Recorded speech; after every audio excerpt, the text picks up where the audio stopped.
Okay, how are all my accomplices today? Buckle up, we got a fun story.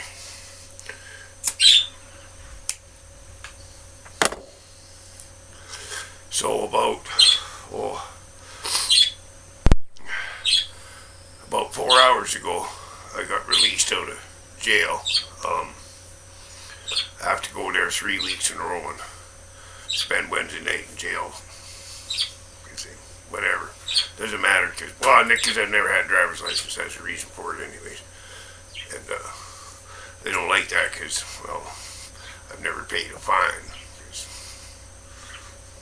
The way it works, you don't pay all the fines you owe until you renew your license, and I've never had one. Anyways, so I knew I had to do this. I was ordered by the judge, and I promised the judge last week I'd be there 12:30 Wednesday at the jail. And I take my promise to the judge a lot more to heart than the promise I made to the Crown or any government. Anyways, he's a nice judge. I knew it was going to be a weird day, folks. I walked out of the house to go to jail. And as I walk out the door, walk around the front of the house, what's pulling into the driveway? An RCMP truck. I'm like, motherfucker, I don't have to be in jail for another hour and a half. What the fuck's going on? But he stopped just short of my driveway. I went to the neighbor's house, so I had to go. I couldn't stop and talk to the neighbor, so I give her a call when I got situated, headed.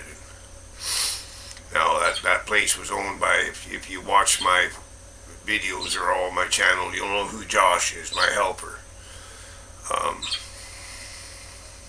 Well, his uncle used to own that house where the police went. Well, I guess he died. Would have been Tuesday night, early Wednesday morning. He died. So I'm on the way to jail. Now I gotta phone my best buddy and tell him his uncle's dead. Makes it kind of a weird morning. It's a little bit of a sad thing to have to do. Anyways, I got to be at the police station 12:30. Well, I'm there half an hour early. I'm sitting out in the parking lot of the police station. Of course, I smoked a joint on the way there. I have no doubt, folks. I had 2 of my cigarette packets with me too. But my buddy Josh, who I just mentioned, he's quite proficient at making good cookies, good edible cookies. And he gave me a couple special ones, and I'm sitting in the parking lot drinking cold water out of my thermos and eating these cookies in the police parking lot waiting to go turn myself in. So, yeah, if you've seen the little short video before, that's me going and pushing that button to get in the intercom. Well, after I shut the video off, the guard comes and goes, "Oh no, you have to go out front."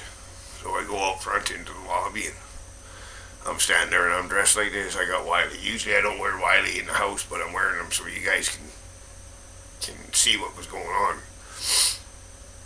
So I get up to the lady there and I tell her who I am. I said, "I'm supposed to be here and turn myself in at 12:30. She's like, "Well, we don't do that here." And I said, "Ma'am, I'll tell you what, I told the judge last Thursday I'd be here at 12:30 today to be in this jail. And if there's a problem with that, ma'am, you're going to have to talk to the judge about that." She says, "Well, the prosecution isn't, we're not doing intermediate sentences now because of COVID." And prosecution here in Canada, that's like the DA in the States, same thing. And I'm like, "Ma'am, the judge is the top guy." He's the head guy. He fucking wants me here. I think you better. So now, of course, she can't do it. Well, of course she asked, "Well, do you have the court papers?" I said, "No, ma'am. I don't have no court papers." I think I had to bring my court papers to turn myself into prison. Well, then her next question is, "Do you have any ID?" "No, ma'am. I don't have ID. I don't carry ID. I rarely forget who I am. That's part of the reason I'm here. I'm here because I've never had a driver's license." That's too much info for her. She can't handle that one. So she says, oh, can you just go stand over there for a minute? And she sends me to another lady. So I talk to this other lady. Tell her the same goddamn thing. You know, and there's people in the lobby of this police station area, and I'm like, this is fucking ridiculous. I can't even turn myself in. Like, this fucking, you know, it all stems from COVID, and you'll find out for sure. Anyways, lady eventually goes, look, she says, you wait for 10-15 minutes and a constable will be up. That's like, you know, your guys' sheriffs or whatever, RCMP. So I figured, well, I might as well go out front and get another fucking cigarette in if I'm going in here. Get on the phone to my lawyer. Say, hey, nobody sees what's going on here. In this day and age of internet and computers and instant communication, nobody seems to can find the fucking paperwork, right? So, about 10 minutes later, constable comes out, and he's got this fucking mask on. And he says, hey, Dan. I said, yes, sir. He said, well, he says, the name's Gary, don't call me sir. He says, I know you from Lumby. I said, well, you been at my house? He says, yeah. I said, was I mean to you? In other words, was I not told to you? Because usually I am to the cops, right? And he said, oh, no, this is over another thing. Anyways, he knows I'm a good guy. Anyways, so he says, give me a few minutes, I'll come back out here and get me and take me down to book me in, right? Now, the whole place, man, it was like throwing a fox into a fucking hen house. Everybody's going nuts because they're told by the prosecutor or prosecution, whatever, that they're not allowed to do intermediate services there or stays there because of COVID. On the other hand, a judge has ordered me to be there. So nobody knows what the fuck to do, right? So the guard lady, she's arguing with the cop. And she says to the cop, well, the prosecution says we're not allowed to do any of these. And the cop, he looks at her and he says, well, you know what? If the prosecution doesn't like it, then they're going to have to go back in front of the judge and change it. This man's going to jail. Because the cop was doing the right thing. I wasn't trying to get her to jail. Like, let's just get her to fuck over it and done with, right? It's not a big deal.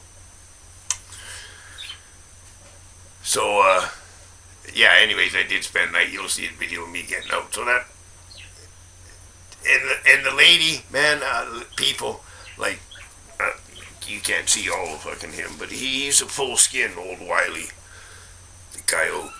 And, the lady guard, when I was down there, she says, well, all we could see was all the cameras. You know, they got a screen with 8, 9, whatever camera things on it.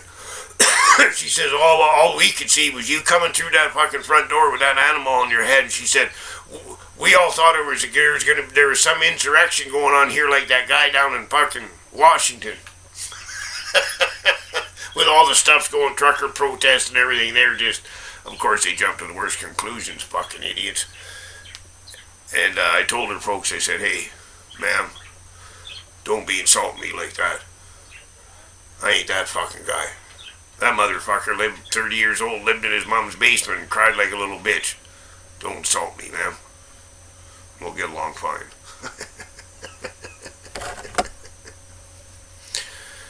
And then, you know, another cop comes. An older cop than the cop I was dealing with. He had no reason to be there. No fucking reason at all. Now, I come there, I got a backpack, I got some candies, I got a couple packs of smokes, my earphone buddy things, and a water bottle, and of course I'm wearing my pocket knife. That's just a given. And this cop's starting to try and dress me down about, oh, don't bring all this stuff, and you know, and we just have to check it in, and it's a bunch of paperwork. And I'm like, well, I wouldn't want you guys to be doing your fucking job. And I said, is any of this illegal? Is my knife, my candy, my book, my glasses, anything I'm bringing in here illegal? He says, no. I said, so what you're telling me is just suggestions. Well, I don't listen to fucking suggestions. Right? Just trying to play power trips, man. Power of love, not love of power. If they'd ever understand. Anyways, my friend Josh, Tony that died, rest in peace. And yeah, I'm gonna. I gotta go next week too, so I'll shoot some of that too, and I'm gonna try and maybe get a cop or so on an interview, doing an interview, and see if we can have some fun, people.